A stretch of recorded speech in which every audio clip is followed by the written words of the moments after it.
Greetings, greetings, greetings. You are now tuned into the vault. Trust Christian, know nothing, control everything. Just want to thank you for tuning in live, listening to replay. Always appreciate everybody that tunes in live, listens in into the replay. This is the vault, episode 412, How to Start a Family Bank. Definitely a highly anticipated episode. Look forward to jumping straight into it, but we definitely want to say appreciate all the listeners from the past and all the listeners that are new, and as well the workshop that we have coming up. We do have the conference flyer on the screen here, so you all can see on August the 6th. We pretty much have the man in the house right now. One of the speakers, Victor, he's actually going to be with us today talking about how to start a family bank. This is one of those things that it's on the internet. It's not private anymore. It's on the internet now. So we're gonna do a workshop. We're gonna go over it pretty much on the 6th, and we have VIP tickets. We're really excited because we have a lot more VIP tickets than we have the regular tickets, which shows that there's a demand for that extra time and being with the individuals that we're going to have there. We're actually going to have more than what we even have on the flyer. So we're going to jump straight into it. We have Victor. He's here with us. He's a experienced financial professional, someone that has over 20 years plus experience in the industry. When you talk about that, he could tell you how many times he's moved around and things he's done, and that's if he chooses to divulge. But we right now want him to talk about particularly the insurance today when we talk about the how to start your family bank, because it seems as though this is something that is a hot topic, hot trend, and we want to address it actually from a private perspective, from a trustee perspective, something that Victor is very experienced in as well, international trustee experience, which is very, very important. So when you do talk about that, you have experience on your side with someone like a Victor. So we can introduce you with the round of applause and all those good things, Victor. But Victor, when All someone right. says, if you want to introduce yourself more, that's fine. But go ahead and start out how to start a family bank. This is your episode. Well, thank you, Christian. It's always appreciated. You're always a true professional in the business here, and it's been a great pleasure to know you for quite a few years now. But yes, one of the things I can give you is that I've been in the financial industry for over close to 40 years now. In having all the securities license, I've had everything. And the problem with the traditional type way of doing things is the industry itself just wants to coach people on how to sell a product. Once I figured it all out, I got rid of my securities license. I've got rid of a lot of different things because I knew that they were deceiving the people on vehicles that really aren't performing. Because with the ups and downs in the market, you might think you're gaining, but as soon as it takes a big correction, you pretty much lose it all, and it takes you a while to get back, and sometimes never get back. So, understanding the system and coaching other people that have also been in the professional and Wall Street and so on, they basically come to the same conclusion. So what we want to do is basically coach you in a proper way on to use a system that's been flawless for a couple hundred years. And it's what's made the Rothschilds a $500 billion net worth just by using this system. And if you focus on always using the money to come towards you instead of always going away from you, you'll be able to get lot more value for every dollar you spend. So I try to coach people on how to start the plan, use the plan to how to make a profit on paying your bills, and if you have debts, show you how to recycle the money to get you out of debt quicker. And doing so, down the road, you end up with a nice tax-free retirement that also will be very beneficial uncompared to any other plans that exist. So everything is by an individual because everybody's individually scenarios, income, expenses, all that's a bit different. So what I try to do is gather enough information to use your information to allow you to create a plan. And as the more I coach you on how to use it, it will be the only tool that you will use because I use it to buy vehicles. I paid off mortgages. I buy real estate with it if I need to, but I become the source of the funds and the money always keeps coming back to me. So I keep making a profit at every step of the way. So it's a process that you'll have to learn, but once you see it, it'll never fail you. And at the seminar, we'll give you some more guidelines and steps and actual pictures so you can see how the system works and how to use OPM, other people's money. And the more you use that to your benefit, we create that positive arbitrage. You use somebody else's money, you make a profit at using it, and you still get what you want. So, and it's gotten to the point where I make an extra $400 to $600 a month just by doing this, where before I do the same thing and I didn't make a profit. And that's just basically on using the tools properly. So Right. we'll give you a lot of information when we get there, and it's just a step by step deal that we just coach you and make sure you follow the process, and it'll perform for you. I mean, there's so much to take from that. I have quite a few questions that I want to ask you directly too. When someone says to you, opportunity cost loss, because this episode really is the preservation step. This is where you have to insure the money because it's depreciating. Talk about, if someone says to you, Victor, what does opportunity cost loss have to do with the system, and how does that come into your thoughts, and what do you say about Well, this? with the traditional way, because our system is created to create us to be always in debt, and the reason they want you to be in debt is because then they can control you. The moment that you can step out of that and you become independent to make your own decisions, you're not under their system anymore. And they don't want you to know that. That's why the media doesn't want to show you that. All this kind of stuff doesn't want to educate you. So, but having the opportunity and money available whenever something comes up, Right. it always keeps making you money. Just I always use an example with my son. Young kids usually don't have much money, but he went to work for this company that offered him stock. So he says, "Hey, Dad, I need some money. They offer me stock." So I checked out the stock. Say it's worthwhile. So he says, "How much you need?" He said, 20,000. I said, "Okay, I'll get it to you within a day or so." So I basically got it out of his bank that he doesn't know he has, but I've been funding it for him. I gave him the 20,000. He bought the stock.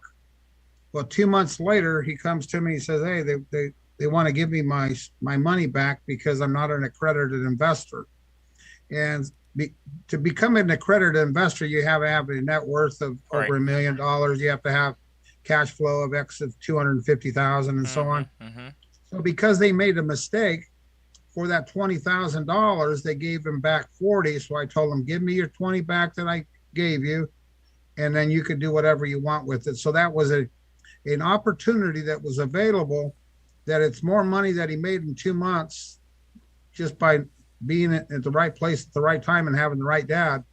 So things like that happen all the time, and that's one of the things that if you set things up and you have the money available and a good opportunity shows up, that money just keeps coming back toward you time after time. So you would say that's buying power.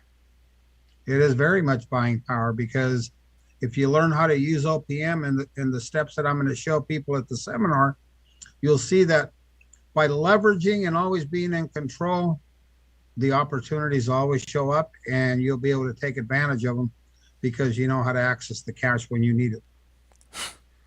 And we really could end the episode there. But we definitely appreciate you, Victor, for sharing, you know, so far, those critical things, because even in the short period of time that we've already started talking about this subject of how to start a family bank, you divulged information that most people in the public are not aware of, and even when we talk about, oh, you being debt free, maybe that's hard for some people, but we've seen these policies perform. Maybe you want to share a few stories about some people that you've helped them pay their house off.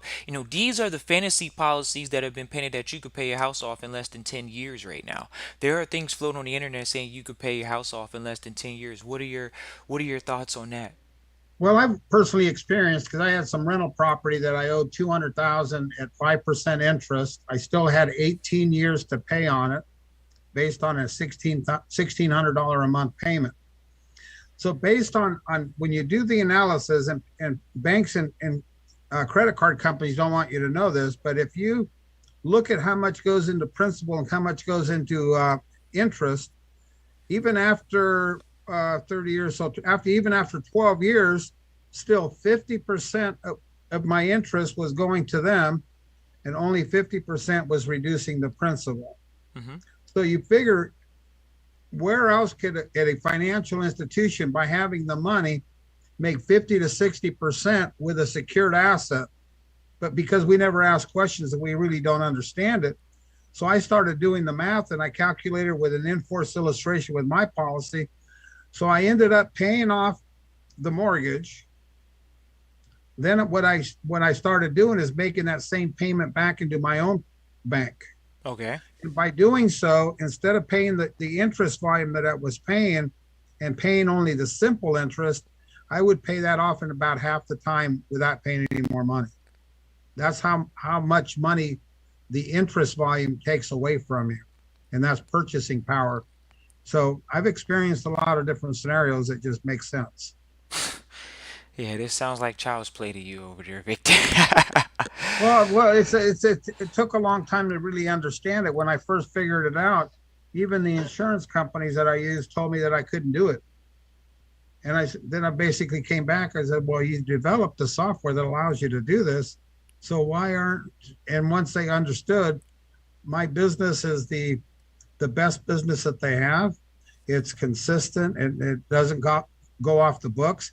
And the difference is that when somebody sells you an insurance policy, they're just selling you a death policy, which I don't believe in it, because why sit there with something, keep throwing money away every month where you don't even know what you have? Because usually you stash that policy away and you remember the day you bought it, but you don't remember months down the road.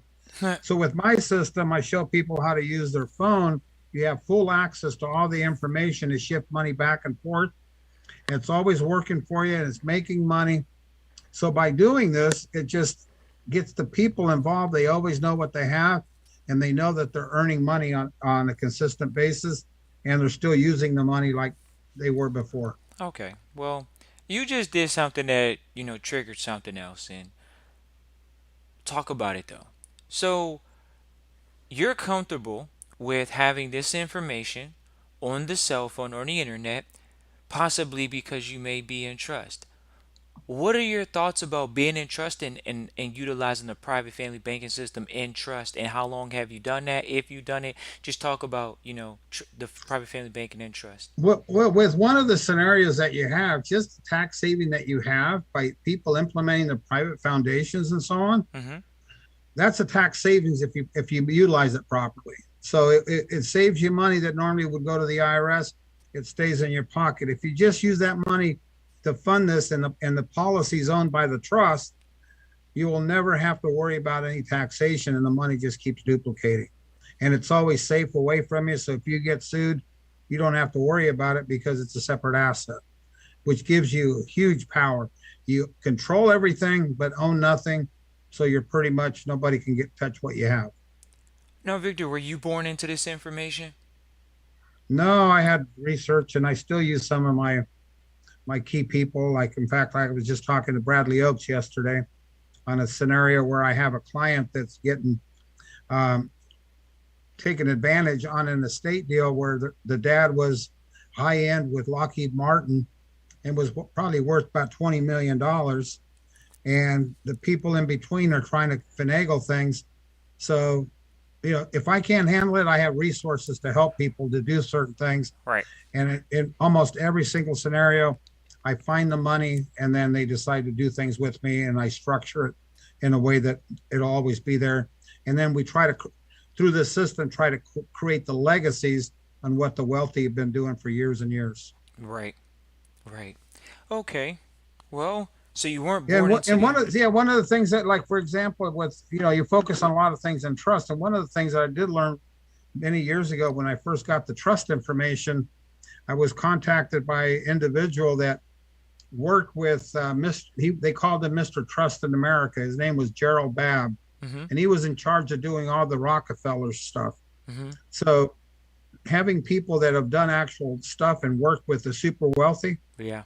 basically I learned quite a bit from that, and I've learned it from other How people. did And you get it? How did you get around? Like, did they have a lot of seminars back in the day? I know, we well, had that conversation. Did they it have a was lot of through seminars? it wasn't a seminar because I just knew a person, and I've always been sort of in the right place at the right time Mm-hmm. that got me involved with certain people, so I would be able to ask a lot of interesting questions, and it's always worked out. So, and pretty solid. So I've traveled with a lot of key trustees throughout the world where when offshore banking was very in, which it isn't now. Everything's coming back to the United States. Mm-hmm. But you learned a lot by going to other areas, and it's just the process of life. Sometimes if you stay focused and keep moving forward, opportunities pop up and you just keep learning, and it makes it a lot easier. Yeah, yeah. But we would love to hear, and maybe we're probably for the fireside chat. We're probably gonna, you know, we're gonna have a conversation with you about some of these trips offshore, with no names. But, we would love to hear these offshore names, especially at the VIP dinner, some of your war stories. They don't even have to always be bad, but just, trips abroad. And like you say, so many people think, oh, we need to go offshore. It's maybe not bad to go offshore for diversification, but understanding your power within this particular jurisdiction of states, because so many people feel behind the eight ball in the states. They don't feel like they have any control in the states. So having this level of conversation about control, flexibility in the states, and understanding that it's still, you should be happy about the fact that the jurisdiction has a solid law where you can be administered. You're not in some Congo where the law might not be administered properly over assets. We look forward to hearing your stories about possible war stories where you've had to go over assets and things like that in different jurisdictions, because that happens. Well, that's for sure. That's why the United States is the number one flight capital in the world right now, because it's the only place that they know that it's really strong, and they can rely on our system. Other countries you can't rely on their system. It could be there today and gone tomorrow. Yeah, actually, there was I think what country? Did you know there's a country in Southeast Asia right now that just no, Sri Lanka. Sri Lanka, they just Yeah, had a that coup. totally collapsed. Yeah, they just had a coup on the capital. So when Americans think they had a bad hair storm in the capital, that was a storm on the capital, and they actually took it over. And now the president's not there. Did they take him out?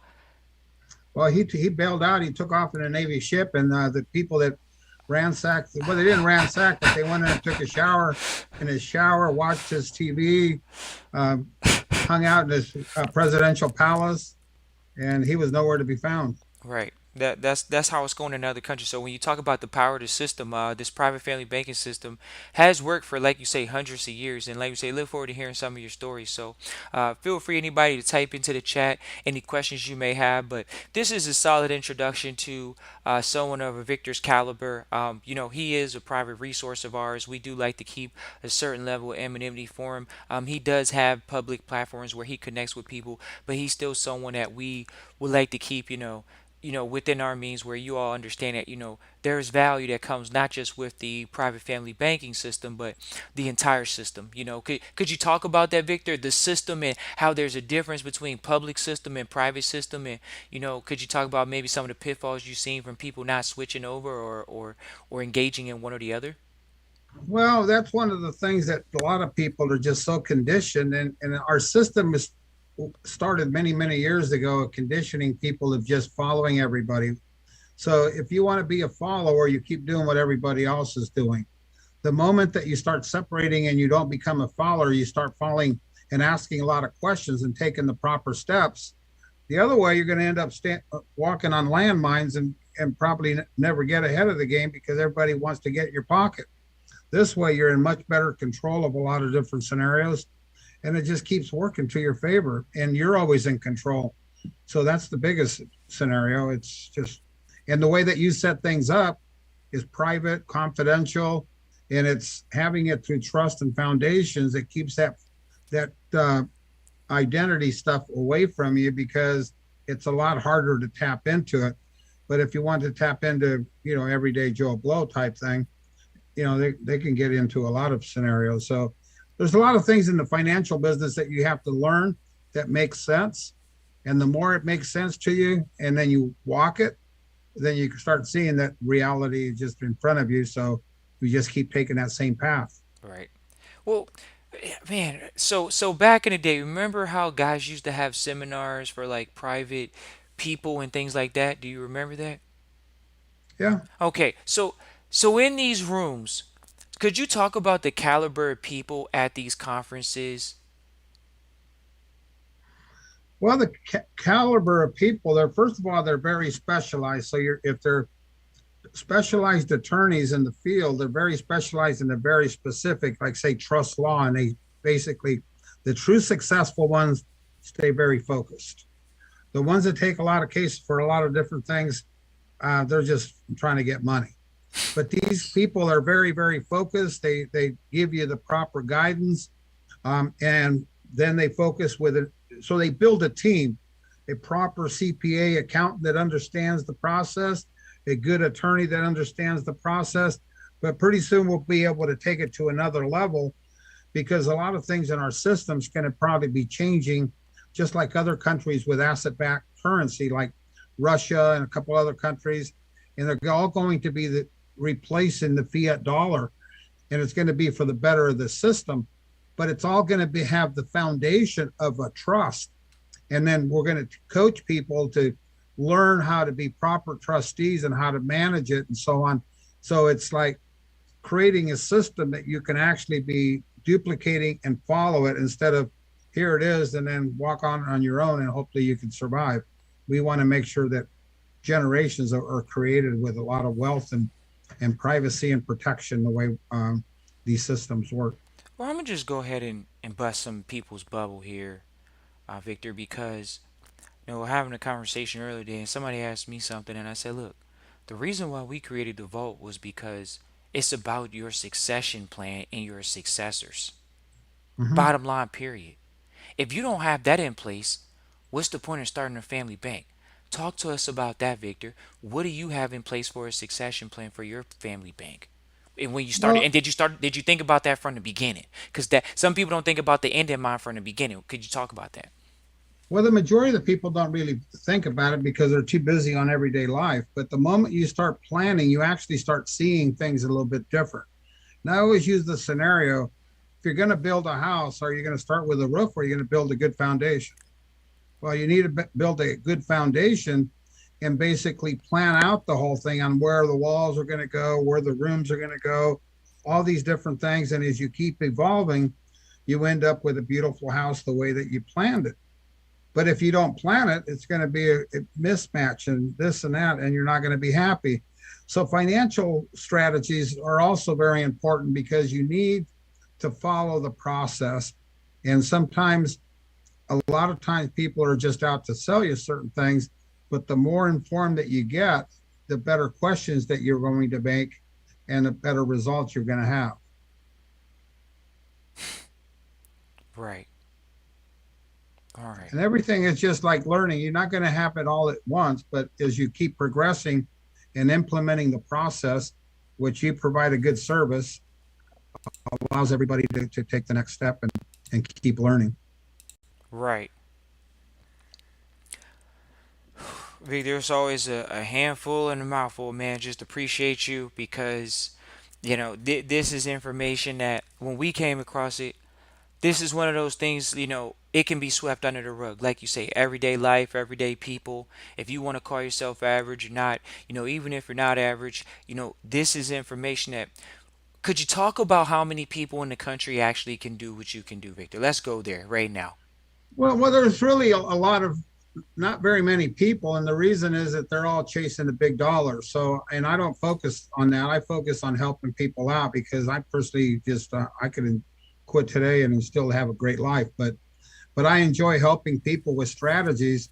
But I'm not focusing on the money. I focus on if I help you and things work out, everybody wins. And if that happens, and the same thing with a lot of people in the financial companies that I work with, they come back and said, why are you doing such quality business and yet other agents are doing. They do business, but it's here today and gone tomorrow. I said, because it all comes down to the education and process to get my clients to what where they should keep going. That way you have that consistency. And the more consistent you have, the better wealth, the better strategies you create. And by doing so, you're going to learn how to change the next generation because of the foundation you set up and the steps that you built. So next generation will be better off than your generation and so on. Because I'm first generation here from Mexico. So I've been able to learn from not being born here. I had to learn the second language. I had to do all this stuff, but I just keep learning. And what I've learned, I've built relationships through a lot of with a lot of people around the world. And I mean, I got clients in London and Dubai, and we're in Switzerland right now. I got some in Greece and Panama, just all over. And it's all just because my learning process. Right. Okay. Let's actually maybe shift gears to, because this is a funny one, and I'm actually asking this now. What, well, like you say, they're chasing dollars. If somebody wants to get into it, what would be more of the appropriate way to get into it as opposed to getting into it and wanting to chase dollars? And we're talking about actually somebody coming in to be it. They say Victor, and I could be Victor. He sounds like a guy that I could be like. I want to do the insurance thing. Go ahead. Well, what you could do is just you have to learn and see that it's going to fit the way that you do things. I mean, some people want to do their own thing, but a lot of times their own thing is not the proper way. I mean, when you have the years that I've had, uh, the road of hard knocks, and I've seen so many different scenarios, you just have to sort of basically take it step by step. And if you like it, you keep learning. And if it's something that you enjoy, then you keep moving forward and learning more. And then you hook up with people like yourself with different strategies, different scenarios. And it's like not one person has the right solution, but the more you ask, the more opportunities will come and more knowledge you acquire to be able to help people make the right decision. And doing so, it just works out.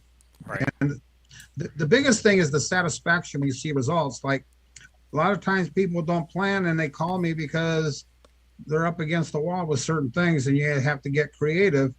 But at the same time, it could have been eliminated if they would have planned properly. Right. So you see a big misplacement of people planning and then people planning or not planning. Exactly. And it's just either you're going to be in the game or you're not. And if you're in the game, you'll see the results. Okay. Well, this is August the 6th. You all will be able to meet Victor live and in person and see if you can get in the game like Victor's been in the game for 40 years. Somebody that's, he's coughing up dirt, but appreciate you, Victor. You are Victor is such a great individual to know on so many levels, so much wisdom. Look forward to sitting next to you at the VIP dinner and Oh, that'll soaking be up the fun. wisdom. It's going to be a long night, I think. Hopefully, we can end it at 7, but we are going to extend, the traditional meetings 9 to 5. We're going to go ahead and have some cheers it up at the end of the night, and it's going to be a great opportunity for people to really get a chance to change their life. It's so appreciative that you're going to be there, taking time out of your schedule. Like you say, when you don't have to do it, we could ask you, what makes you keep going, because we've seen people in your position, when people say, oh, the wealthy guys don't give back, people don't, people don't care about the people at the bottom, whatever that's supposed to mean. you know when you say you're willing to, because I mean, I could definitely say you're humble, but I don't want to use that word. What makes you just approachable and somebody can have a conversation with you about this? Well, first of all, you have to be a good listener, and opportunities don't come up or if you don't listen well. A lot of times people want to talk too much about what they know and who they know and all that kind of stuff. But the moment that you become a better listener, more opportunities open up for you. And it just worked out for me and it keeps going. Yeah, Victor's always a sage when it comes to these type of things. He'll give you a simple answer, and you're like, okay, I gotta write that down in my notes real quick. So this is recorded live, Victor. I don't need to write it down this time, but I have it recorded where I can go back and listen to it. So appreciate you, Victor, for All righty. Well, you it'll be know, fun seeing you and your crew over there. It'll yeah, be yeah. a Cornell's great. gonna be there. You know, we got Cornell coming through again, and as a speaker, All right. and we're gonna, possibly have a few other people, Yeah, but those are all top-notch people. People learn from them too. So, yeah, yeah, definitely. So we appreciate you, Victor, for at least talking about the importance of starting this family bank and going over it at the workshop. Look forward to hearing from you there, Christian at trustchristian.com. Once again, that's Christian at trustchristian.com. Other than that, look forward to seeing you at the workshop, Victor. Look forward to hearing all from right. everyone else there. And enjoy the rest of the day, Victor. All right. Peace. Thank you for your time. All Alrighty. right. Take care. All Bye. right.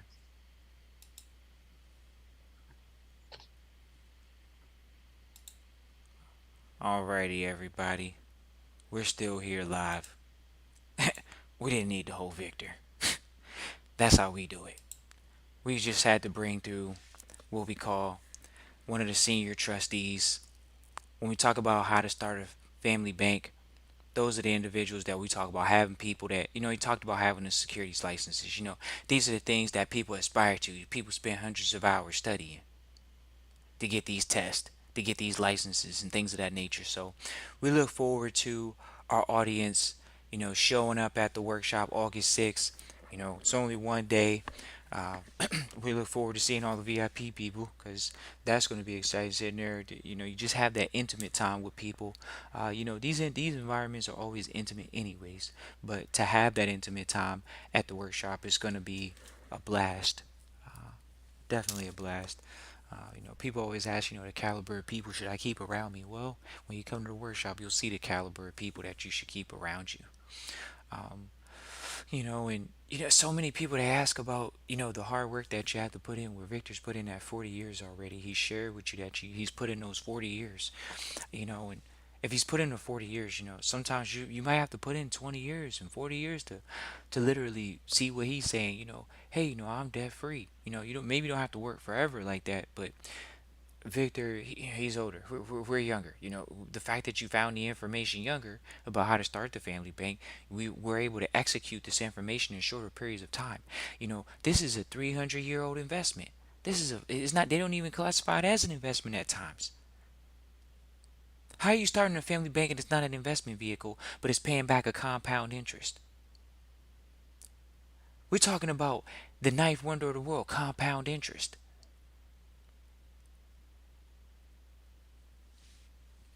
Well, most people aren't going to start a family bank. Not because they don't have the money, but because of their knowledge. Sure, we put together the workshop. It's on August the 6th. Yes, and it's time to be present. You got to dig deep in those moments. And it should be a traditional moment for most people, but from what they've already called in the market, we can see that most people are not calling in the market that good things. People aren't calling good things in the market right now. But when you sit on our side of the table, we're talking about things that they don't go backwards. Oh man, they don't go backwards. They just don't go backwards. Can we ask for things not to go backwards? Well, there are many things that are going backwards in the market right now. You can see where the market's at on July 12, 2022. You can see the numbers where they were. They were not at highs. They fell off their highs. The market is being stifled. And it's and whether you all want to know it or not, you got to look at China. We're going to call it out. Live in effect. This is part 2 of the episode. So if you're not interested in it, that's fine. But how to start a private family bank, the workshop will go over that. But when you see China right now shutting down its markets, when they're one of the largest manufacturing countries in the world, they're literally shutting down their markets. What do you think it's going to do to the world? You think you're going to have things showing up on your shelves in the grocery store now? Not even just the grocery store. You're talking about good, any type of goods. They're the largest producer of products. They might even be telling you your groceries coming from another country, but it's coming from China. And this country right now is just shut down. Y'all can go do your research. We know we share the facts over here. especially on 7/12/2022, because the facts are this country shut down. They're going through a whole situation over there right now. And they're shutting down the growth of the countries in the world. It's like when you think about the fact, like, oh, they don't allow their currency to just float, open float. They have a private currency. China has a private currency. Oh, China has a private currency. Well, if China have a private currency, if they're not working right now, is their currency going up or down? It's just holding par value while other countries are going all over the place in the world, right? We're calling out the mildew because that's just what it is. We see an entire country that's shut down right now, and they're slowing down growth in the world as far as particular parts when you talk about just look at goods, ladies and gentlemen. The states is definitely feeling it right now. The states is feeling it because China is the major producer of their products. You can't knock out and say, "Oh, well, we're just American made." Think about it. These cars are being made in Toyotas, Samsung products. Those products are made in Asia, and their ports are shut down right now, particularly in China, Shanghai. You can look it up on the news. We don't need to tell you any particular news station. You can Google the headline to see international news that's floating around on the internet so you can be aware of what's going on around the world right now, because now you can know why you're feeling any type of what's called inflation. Who's causing it? It's not just our country that's literally picking a fight or has picked a fight. We can go over to the China country that's their market's not open. What's going on right now? Their ports are shut down. That's what's going on. Their ports are shut down right now in China. So when the country of America is saying, "Oh, well, we wonder why Nike stock is down." Yeah, because they're not shipping Nikes to America. They got a shortage on manufacturing right now. They want to shut their plants down, whether it's for a month, whether it's for two. That 2 months creates a backlog. They didn't just create a backlog. They've been doing this for over 3 months now. They did it for an entire quarter.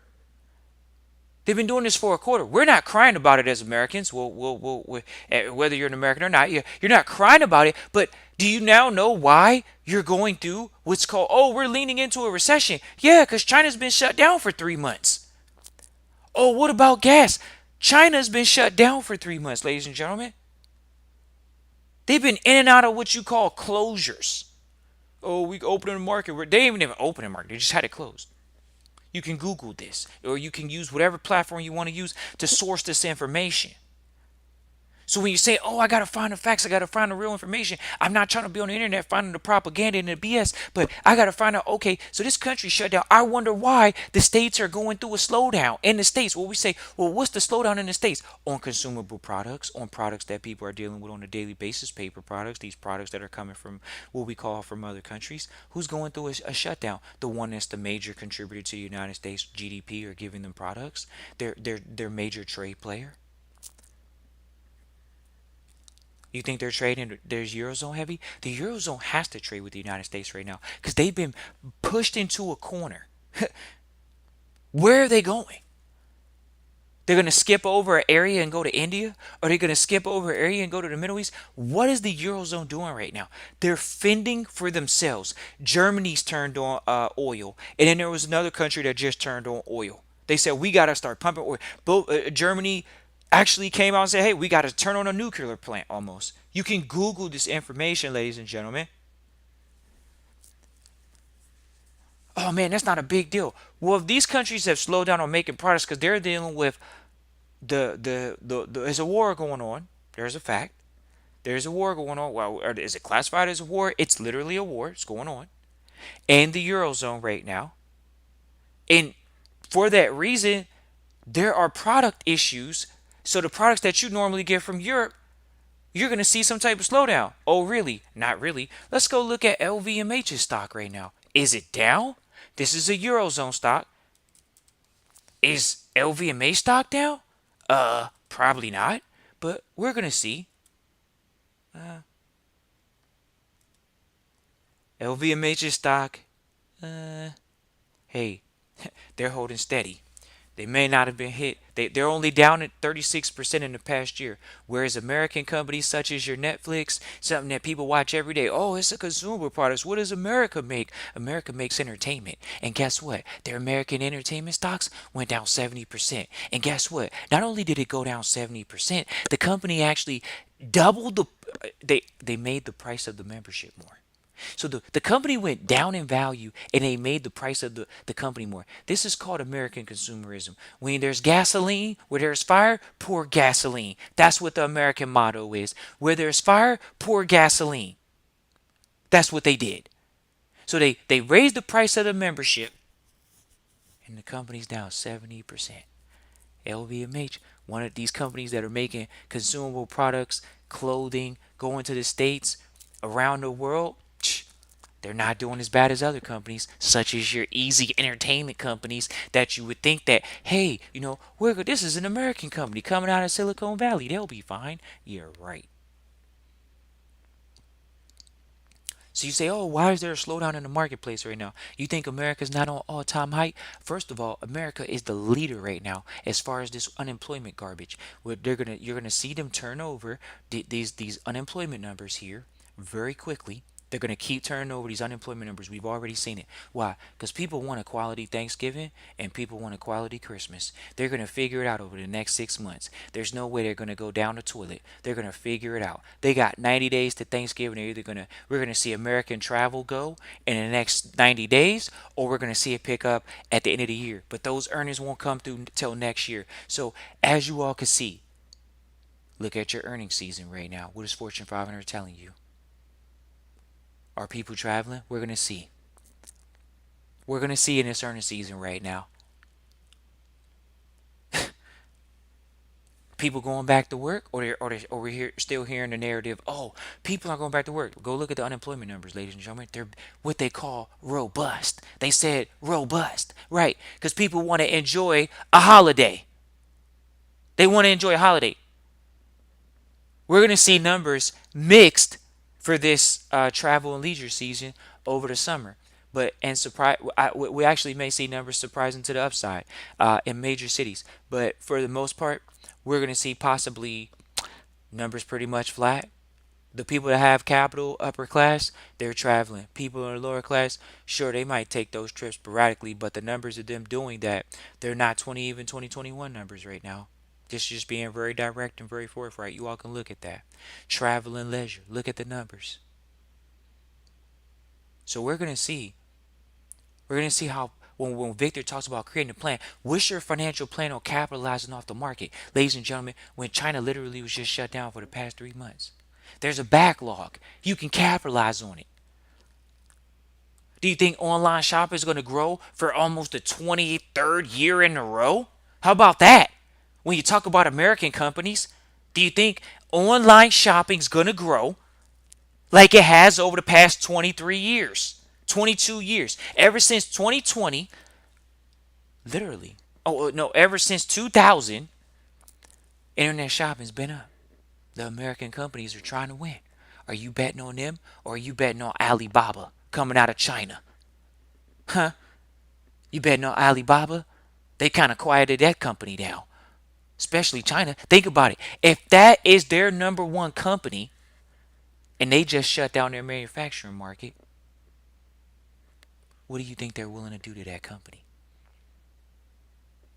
See, we're happy to be over in the States right now because at least you can have these conversations. In other countries, you can't. So we're excited about it. Appreciate all the listeners for tuning in live, listening to replay. We got Southwest Florida for tuning in live, listening to replay. Always appreciate Southwest Florida for tuning in live, listening to replay. We got the Bronx tuning in live, listening to replay. Appreciate everybody that hits the like button. Always hit the like button. Let us know you appreciate the episode live and listening to replay. We got the Bronx tuning in live. We got Tampa tuning in live, listening to replay. Always appreciate Tampa, Florida for tuning in live, listening to replay. We already talked about how to start the family bank. We're going over that at the workshop. That's how that goes. But we want to talk to the market now, the ones that are going to listen deep, 40 minutes in plus, and say, Trust Christian Vault, we've seen what's going on out here. We're not living in fear. We're living in what Victor said, plan mode. You think Victor's living in fear? Why? He's using a 100-year-old system. He's 40 years in.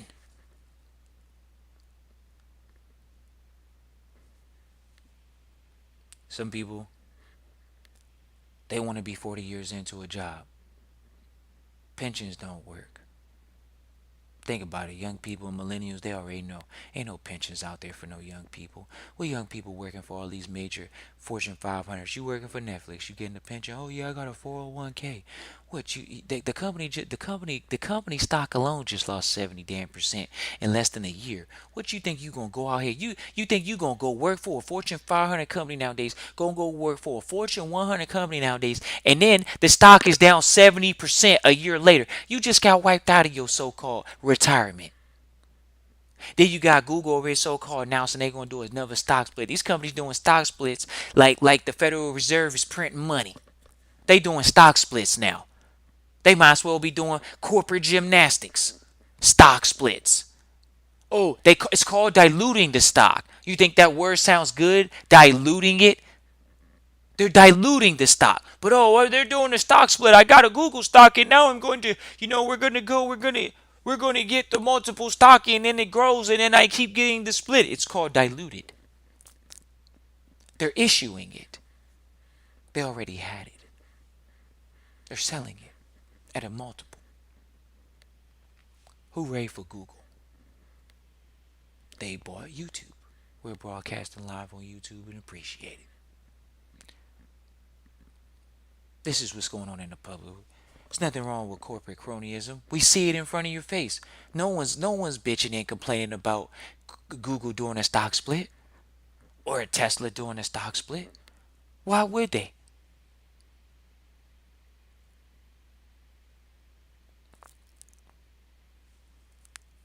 Well, someone said, and we appreciate everybody tuning live, listen, replay. There's a question in the chat. Someone said they heard the worst place is to put your money in the bank. Well, that's true. But what happens when you're dealing with the Lloyds of London? The Lloyds of London were funding the ships to actually come to America. That's over a 300-year-old bank. Is that a safe bank? You think we're gonna question a bank that's been around, insurance company that's been around for, we could say 300 years because it's really older than that.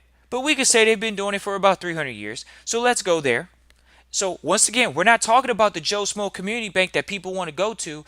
Oh, I'm gonna go to my community bank because I don't really want to go talk to a JP or Morgan or anybody. I don't want to talk to a Lloyd's of London insurance company because they seem they like Victor said earlier in the episode, because they don't have the $250,000 worth of knowledge, let alone $250,000.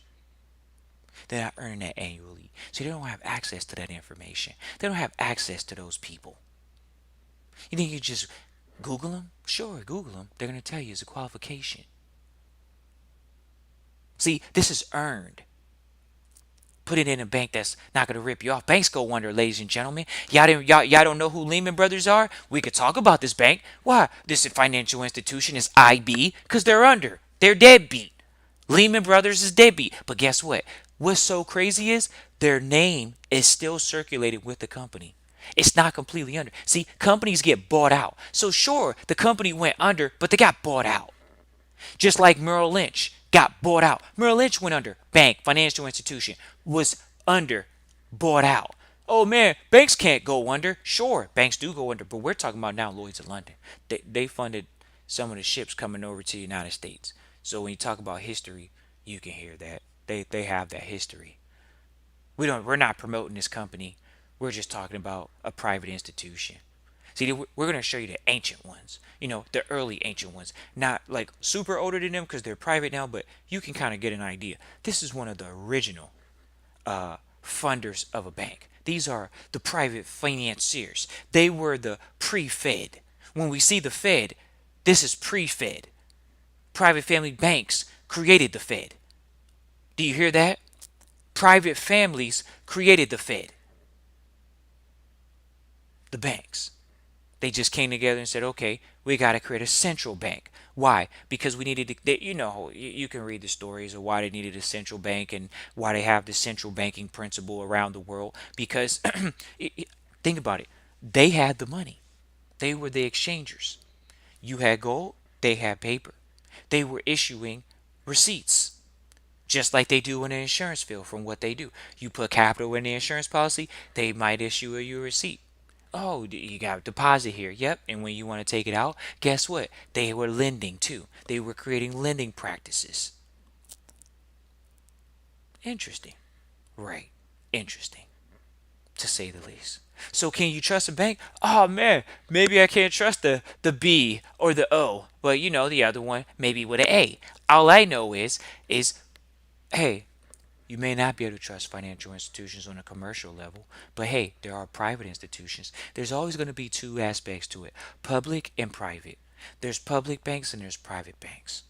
Do you know the difference? That's why you come to the vault, because we go over that private education with our trustees. That's what we're going over at the Asset Protection Conference. It's Christian at trustchristian.com.